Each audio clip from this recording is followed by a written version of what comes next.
ஏன்னா நான் அங்க வந்துட்டு இத்தாலியில சயின்டிஸ்டா இருக்கிறேன். அது எதுக்காக இருக்குன்னா மனுஷன் எப்படி அறிவியல் பூர்வமா வந்தான். அது எதுலடா இருக்குன்னா திருமந்திரத்துல தான் இருக்கு. அவர் தான் சொல்றாரு எல்லாத்தையும். அதெல்லாம் இப்ப நம்ம அதிகமா பேசுறதுக்கு நேரம் ஒத்துழைக்காது. இங்க நிர்வாகம் நடத்துறவங்க என்ன தடுக்கிறாங்களோ இல்லையோ, எங்க கேமராமேனு அடக்குன்றார் டைம் அப்படின்னு சொல்றேன். அவர் பொறுப்பு அவர் இருக்கிறார். வந்திருக்கிறவனா நான் முதல்ல சொன்னேன். அவசரமா போறவங்கள முதல்ல பேச சொல்லிடுங்க அப்படின்னு சொன்னேன். இல்ல நீங்க பேசுங்க, உங்க கருத்து எல்லாருக்கும் கேட்கலாம். போயிட்டாங்கன்னா கேட்காத போயிடும் அப்படின்னு சொன்னாங்க. அதனால சகோதர சகோதரிகளே, நம்ம எல்லாம் ஒரு மண்ணில் பிறந்தவங்கயா. நம்ம மண்ணு, நம்ம எல்லாம் ஒண்ணு.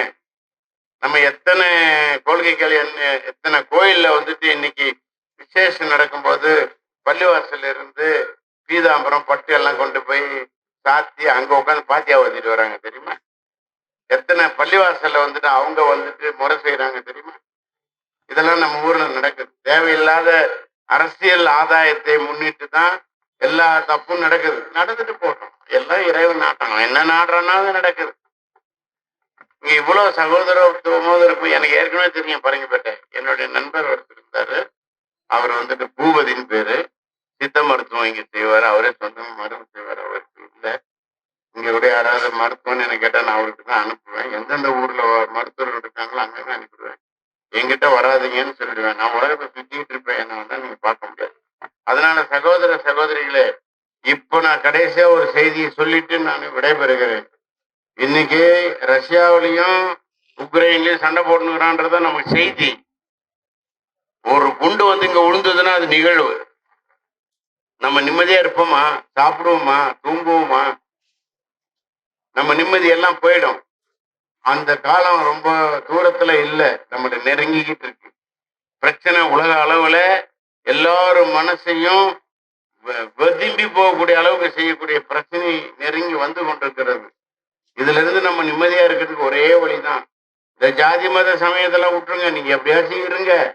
ஆனா பிளவு மனப்பான்மையில இல்லாம கடைசியில நம்ம அழிய போறோன்ற கட்டம் வரும்போதாவது கொஞ்சம் மனசுக்குள்ள சன்மார்க்க சிந்தை, ஒற்றுமை, நம்ம எல்லாரும் ஒண்ணுன்ற எண்ணத்தோட நீங்க இருக்கணும்ன்றத மட்டும் உங்ககிட்ட நான் கேட்டுக்கிட்டு என்னுடைய சொற்பொழிவுக்கு எவ்வளவு இருந்தாலும் இதோட நான் எடுத்துக்கொள்கிறேன். இன்னொரு வாய்ப்பு வரும்பொழுது நேரமும் தாராளமா கிடைச்சதுன்னு சொன்னா நான் உங்க மத்தியில பேசுறேன். ஆனால் பேசுனா மட்டும் விடாதீங்க, பேசுறவனை விடாதீங்க. அவன் பாட்டான் அவன் கருத்தை அள்ளி விட்டுட்டு போயிடுவான். இருந்து கேள்வி கேட்கணும். சோத்தை கேட்டீங்களாடா, எல்லாம் சோற தின்னுங்க, தின்னுட்டு இந்த ஆளை விடாத, கேள்வி கேள்வி கேட்க வைங்க. அந்த நிகழ்ச்சி தான் உங்களுக்கு நிறைய பேர்களுக்கு தெளிவுகள் கிடைக்கும்.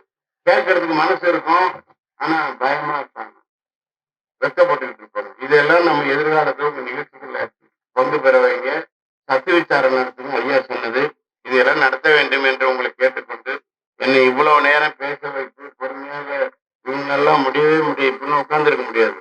வந்துமா படாப்பட்ட இது சொல்லி கொடுத்துமா அவங்க கருத்து போயிட்டே அடுத்த போயாகும். ஏன்னா நான்லாம் அரசியல்ல இருந்தவன். எங்க தாம்பரம் தொகுதி அதிமுக தொகுதியா இருந்ததை கலைஞர்கிட்ட சண்டை போட்டு வாங்கி அதை திமுக தொகுதியை கமல் நல்லத்துமே நிக்க வச்சு நான் ஜெயிக்க வச்சுவேன், ஒருங்கிணைப்பாளராக இருந்து. அதுக்கு பிறகு எங்க எல்லாம் ராஜமாணிக்கம் அண்ணா திமுகக்காரர், அவர் எனக்கு அண்ணன் மாதிரி. அவருக்கெல்லாம் நாங்க நிறைய பாடுபட்டிருக்கோம். எல்லா கட்சிகளுக்கும் நான் இந்திய யூனியன் முஸ்லீம் லீக்கினுடைய தாம்பரம் தொகுதியினுடைய செயலாளர்.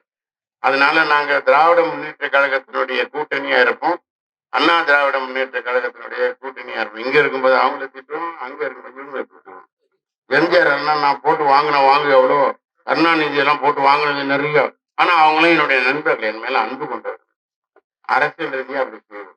அந்த மாதிரி எல்லா இடத்தையும் பேச முடியும். எப்ப நான் சன்மார்க்கத்துக்குன்னு வந்துட்டேன், ஓரளவுக்கு அடக்கி வாசிக்க நான் கத்துக்கிட்டேன். சகோதர சகோதரிகளை, இறைவன் மிகப்பெரியவன். அவன் நினைச்சதுதான் நடக்கும். நம்ம நினைக்கதான் நம்ம உரிமை இருக்கு. அது நடந்தே ஆகணும்ன்றது கட்டாயம் இல்லை. இறைவன் நாட்டம்ன்ற அந்த சிந்தனை சன்மார்க்கிகளுக்கு தான் வரணும். முக்கியமா எல்லாரையும் சமமா நினைக்கணும். நாங்களும் எங்க வீட்டு பொண்ணு வேற வீட்டுக்கு கொடுத்துருக்குறோம்.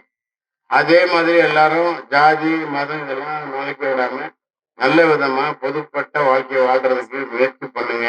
சகோதரத்துவத்தோடு வாழுங்க அப்படின்றது உங்களை நான் கேட்டுக்கொண்டு, நேரம் போனால் வராது, வார்த்தை போனால் வராது, உயிர் போனால் வராது, அதே மாதிரி மானம் போனால் வராது. அதை காத்துக்கிறதுக்கு முயற்சி செய்வோம். நம்ம எல்லோரும் சகோதர சகோதரிகள். எங்க ஏரியாவில் நான் விநாயகர் கோயில் கட்டியிருக்கிறேன். அதுக்கு நான் தான் காப்பாளரா இருக்கிறேன். ஆண்டுதோறும் எங்க ஏரியா மக்களுக்கெல்லாம் நான் சோறு போட்டுக்கிட்டு இருக்கேன். அந்த மாதிரி யார் அவங்கெல்லாம்? எங்க மக்கள், எங்க பகுதி மக்கள். அப்படிங்கிற சிந்தனை தான் இப்படி எல்லாருக்கும் வரணும். எந்த காரணத்தை முன்னிட்டும் நீங்க வந்துட்டு ஒரு ஒரு சமயத்தை சார்ந்தவங்க இன்னொரு சமயத்தை சார்ந்தவங்க எந்த காரணத்துக்காகவும் சண்டை வலிக்காதீங்க. முடிஞ்ச வரைக்கும் சமாதான மனநிலையோட நீங்க வாழ முயற்சி செய்யுங்க. அதுதான் சன்மார்க்கத்தினுடைய கொள்கை.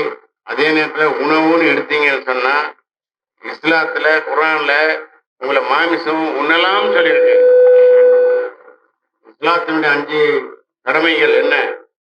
இறைவனை நம்புறது, இறைவனை வணங்குறது, நோன்பு இருக்கிறது, ஜக்காத்து கொடுக்கறது, முடிந்தால் மக்காவுக்கு போறது. இதுதான் கடமை. கடமைனா கட்டாயம் இது. உங்களை மாமிசத்தை சாப்பிடலாம் தான் சொன்னாங்களே ஒழிய மாமிசமே உன் வாழ்க்கைன்னு வச்சுக்காத. கல்யாணம்னா அவன் வீட்டுல வெறும் பொண்ணும் தான் எல்லாம் அதை வச்சுதான் சோறா இருக்கிறது.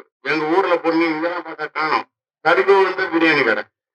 அந்த அளவுக்கு கேவலமா போயிட்டாங்க. அவன் அதிகாரிகள் வந்து எடுக்கிறான் அந்த புழு கொத்துன்னு போட்டுட்டு அது வெந்நீர்ல போட்டு கழுவிட்டாங்க, சமைச்சு விற்கிறான். அது எல்லாரும் சாப்பிடுறாங்க. அப்படி வாழணும்னு என்னையா நமக்கு எழுத்து. நல்லா சாப்பிடுறதுக்கு நிறைய இறைவன் படைச்சிருக்கு. அதனால தான் நான் ஆரம்பத்துல எல்லாத்தையும்